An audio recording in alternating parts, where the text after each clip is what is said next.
Depuis qu'Emmanuel Macron est président, le gouvernement de la France ne ressemble à aucun autre sous la Ve République. Il n'y a jamais eu autant de grands commis de l'État devenus millionnaires dans le privé.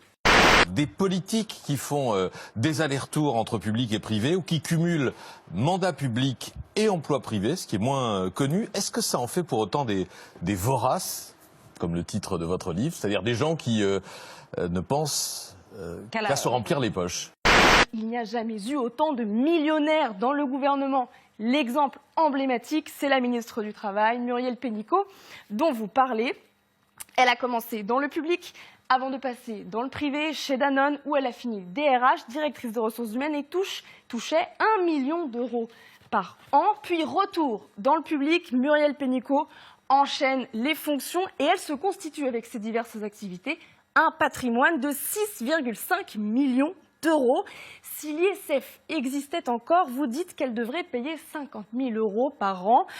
Pierre Font, l'exemple type du cumulard, du vorace justement, illustre inconnu du grand public dont vous nous expliquez qu'il est administrateur général des finances publiques et depuis 2017 comptable principal chez le constructeur de la fusée Ariane, mais aussi maire LR de Sartrouville, président de la communauté d'agglomération, vice-président du département des Yvelines. Bref, en tout, vous avez fait le calcul, Pierre Font touche près de 400 000 euros bruts par an, ça fait 33 000 euros par mois. Une situation, vous dites, extravagante, car il s'agit d'argent public. Prenez le patron des banques à Bercy, oui, haut fonctionnaire chargé de la régulation des banques. C'est très récent. Ce monsieur est passé du jour au lendemain à la banque Lazare, chargé de la fusion des banques.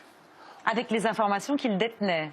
Autrement dit, un jour, il voit des banquiers pour leur parler de régulation, et le lendemain, il va voir ces mêmes banquiers pour leur parler business.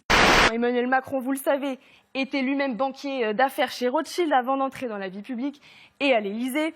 Édouard Philippe a fait du lobbying pour Areva lorsqu'il était au Conseil d'État. Il a été avocat d'affaires dans un grand cabinet anglo-saxon. Mais ce ne sont pas les seuls. Vous citez également Alexis Kohler, secrétaire général de la présidence, et Benoît Ribadeau-Dumas, le directeur de cabinet du Premier ministre. Ce quatuor au sommet de l'État a fait, vous dites, des allers-retours lucratifs entre public et privé, et vous concluez, c'est du jamais vu, ce sont vos mots. Et vous nous dites en plus qu'il donne l'exemple, comment s'étonner, je cite, comment s'étonner alors que dans les 18 mois qui ont suivi l'installation de ces 4 personnalités au pouvoir, pas moins de 40 conseillers ministériels s'inspirant de leur modèle et demandaient à rejoindre le privé. Pour la première fois dans l'histoire de la République, et je pense pour la première fois dans l'histoire, en tout cas pour la première fois dans l'histoire de la Ve, au sommet de l'État, les 4 plus hauts responsables, le président de la République, le Premier ministre, le secrétaire général de l'Élysée et le directeur de cabinet du Premier ministre, qui ont tous fait des allers-retours entre le privé et le public, et qui ont tous gagné beaucoup d'argent. Cette idée, cette idéologie, en quelque sorte, on le sent tous, a perfusé l'ensemble de la société, et d'abord ceux desquels ils sont le plus proches, c'est-à-dire les politiques et les hauts fonctionnaires. D'où les exemples que j'ai racontés tout à l'heure de ces hauts fonctionnaires qui ont pantouflé très vite.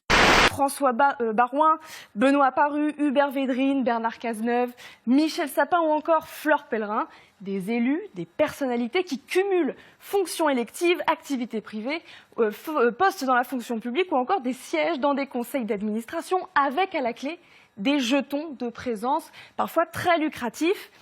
On est le seul pays au monde, je crois, où les élites économiques, administratives et politiques sont à ce point fondées. Prenons encore une fois à la tête de l'État, vous avez des gens qui appartiennent aux 3 élites, administratives, économiques et politiques. Et donc, il faut absolument surveiller ce qu'ils font. Je ne fais pas de procès d'intention, mais il y a suffisamment d'exemples qui montrent que les tentations sont très très fortes et de plus en plus fortes, vu les salaires hallucinants dans le privé.